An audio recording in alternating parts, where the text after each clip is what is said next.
আসসালামু আলাইকুম। সবাইকে স্বাগত জানাচ্ছি বিডিভিউজ ইনফোটেইনমেন্টে। আপনাদের সঙ্গে আছি আমি ইশরফি দিবা।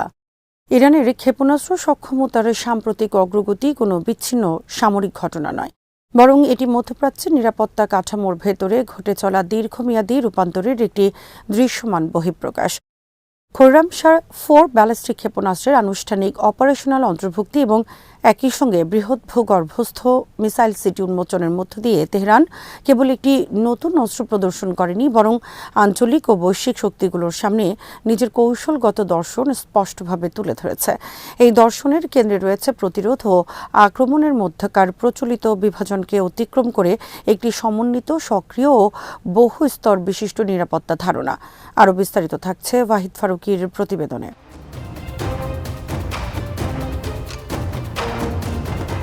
এই উন্নয়ন এমন এক রাজনৈতিক মুহূর্তে ঘটছে যখন ইরান ও যুক্তরাষ্ট্রের মধ্যে প্রত্যক্ষ না হলেও পরোক্ষ আলোচনার পরিবেশ তৈরি হয়েছে।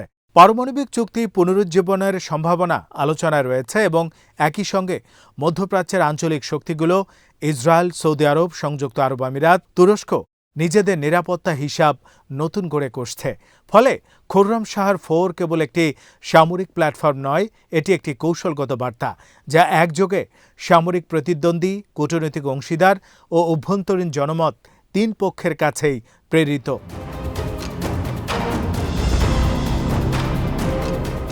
প্রথমত, খোররামশাহ 4 এর প্রযুক্তিগত বৈশিষ্ট্য বিশ্লেষণ করলে বোঝা যায় কেন ইরান এটিকে প্রতিরোধমূলক অস্ত্রের সীমারেখা ছাড়িয়ে আক্রমণাত্মক সক্ষমতার প্রতীক হিসেবে তুলে ধরছে।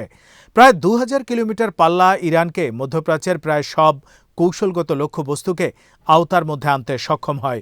ইসরায়েলের সামরিক ঘাঁটি, উপসাগরে মার্কিন ঘাঁটি, এমনকি পূর্ব ভূমধ্যসাগরের নির্দিষ্ট স্থাপনাও এর আওতায় পড়ে।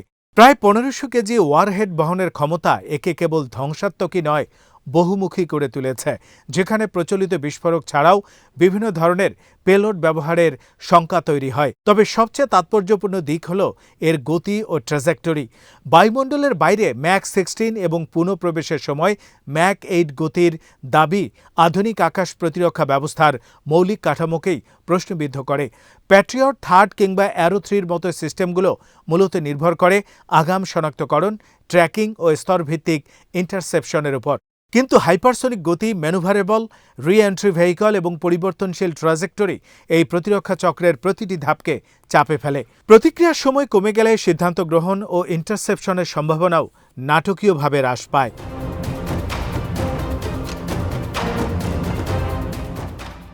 খোররামশাহ 4 এর মধ্যপথ নির্দেশনা ব্যবস্থা এবং ম্যানুভারেবিলিটি একে আরও জটিল করে তোলে। এটি কেবল লক্ষ্যবস্তুর দিকে সরল পথে ধাবিত হয় না, বরং শেষ পর্যায়ে দিক পরিবর্তন করতে সক্ষম, যা রাডার পূর্বাভাসকে বিভ্রান্ত করে। প্রায় 30 মিটারের ভেতরে আঘাত হানার সক্ষমতা, কম রাডার ক্রস সেকশন এবং ইলেকট্রনিক যুদ্ধ প্রতিরোধ ক্ষমতা একত্রে একে একটি বহুমাত্রিক হুমকিতে রূপ দেয়। এই সক্ষমতা ইরানের দীর্ঘদিনের প্রযুক্তিগত অবরোধের প্রেক্ষাপটে বিশেষ তাৎপর্যপূর্ণ, কারণ এটি দেখায় যে দেশীয় গবেষণা ও প্রকৌশল সক্ষমতার উপর ভর করেই তেহরান জটিল অস্ত্র ব্যবস্থা গড়ে তুলতে পেরেছে।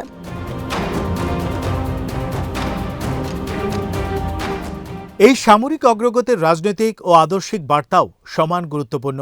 আইআরজিসির রাজনৈতিক ব্যুরোর প্রধান ব্রিগেডিয়ার জেনারেল ইয়াদুল্লাহ জাভানির বক্তব্যে স্পষ্ট যে ইরান তাদের সামরিক শক্তিকে কেবল নিরাপত্তার হাতিয়ার হিসেবে নয়, বরং জাতীয় পরিচয়ের অংশ হিসেবে উপস্থাপন করতে চায়। তার দাবি অনুযায়ী পশ্চিমার শক্তিগুলো যখন আলোচনায় ইরানের ক্ষেপণাস্ত্র কর্মসূচিকে অন্তর্ভুক্ত করার চেষ্টা করে, তখনই প্রমাণ হয় যে এই কর্মসূচি কার্যকর প্রতিরোধ গড়ে তুলেছে। এখানে সামরিক শক্তি কেবল যুদ্ধক্ষেত্রের বাস্তবতা নয়, বরং কূটনৈতিক আলোচনায় দর কষাকষির মূল পুঁজি।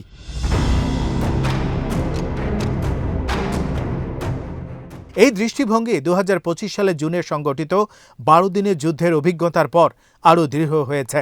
যুক্তরাষ্ট্র ও ইসরায়েলের হামলার পর ইরানের পাল্টা ক্ষেপণাস্ত্র ও ড্রোন আক্রমণ পশ্চিমা আকাশ প্রতিরক্ষার অজেয়তার ধারণাকে প্রশ্নবিদ্ধ করে।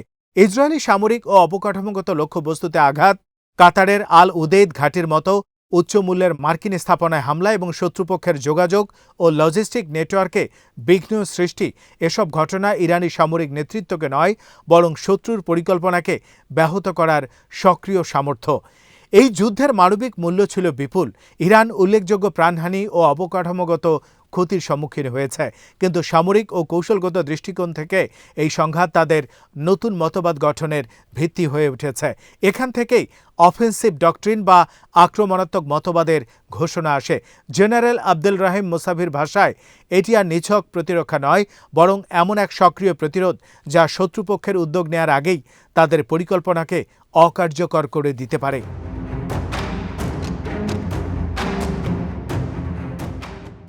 এই মতবাদের বাস্তব ভিত্তি হিসেবে কাজ করছে ইরানের ভূগর্ভস্থ ক্ষেপণাস্ত্র ও ড্রোন নগরীগুলো।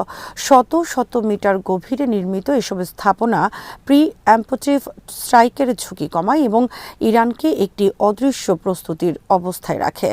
স্যাটেলাইট নজরদারি ও গোয়েন্দা তথ্যের যুগে এমন গভীর, সুরক্ষিত ও বিস্তৃত নেটওয়ার্ক শত্রুপক্ষের জন্য একটি স্থায়ী অনিশ্চয়তা তৈরি করে।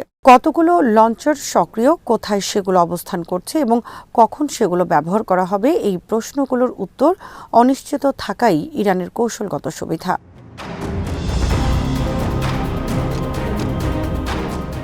আন্তর্জাতিক পরিসরে এই উন্নয়নের প্রভাব ছিল দ্বিমুখী। একদিকে এটি যুক্তরাষ্ট্র ও তার মিত্রদের জন্য নতুন নিরাপত্তা চ্যালেঞ্জ তৈরি করছে। আকাশ প্রতিরক্ষা ব্যবস্থার উপর আরও বিনিয়োগ, নতুন প্রযুক্তি উন্নয়ন এবং আঞ্চলিক জোট জোরদারের প্রয়োজনীয়তা বাড়ছে। অন্যদিকে আঞ্চলিক শক্তিগুলো, বিশেষ করে উপসাগরীয় রাষ্ট্রগুলো, নিজেদের কূটনৈতিক অবস্থান পুনর্বিবেচনায় বাধ্য হচ্ছে। ইরানের সঙ্গে সরাসরি সংঘাতের ঝুঁকি বাড়লে কেবল সামরিক নয়, অর্থনৈতিক, রাজনৈতিক স্থিতিশীলতাও হুমকির মুখে পড়বে।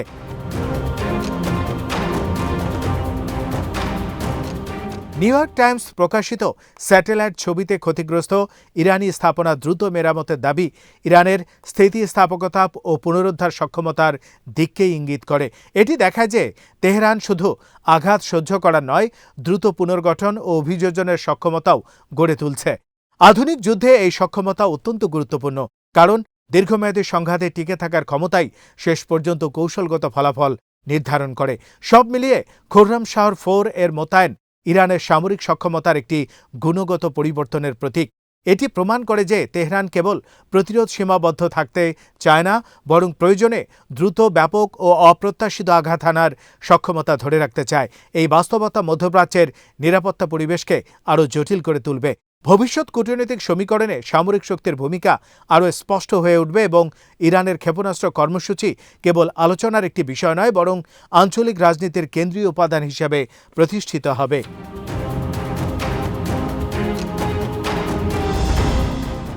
এই প্রেক্ষাপটে বলা যায়, খুররাম শাহ 4 কোনো একক অস্ত্র নয়, এটি একটি যুগান্তকারী সংকেত। এটি সেই সংকেত যে মধ্যপ্রাচ্যের শক্তির ভারসাম্য ধীরে ধীরে হলেও গভীরভাবে পরিবর্তিত হচ্ছে এবং সেই পরিবর্তনের কেন্দ্রে রয়েছে প্রযুক্তি, মতবাদ ও কৌশলগত চিন্তার সমন্বয়, যার অন্যতম প্রধান রূপকার হিসেবে ইরান নিজেকে প্রতিষ্ঠিত করতে চাইছে।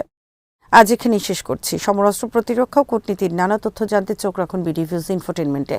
চ্যানেলটি ভালো লাগলে সাবস্ক্রাইব করুন, সংযুক্ত থাকুন আমাদের ফেসবুক পেজে। আল্লাহ হাফেজ।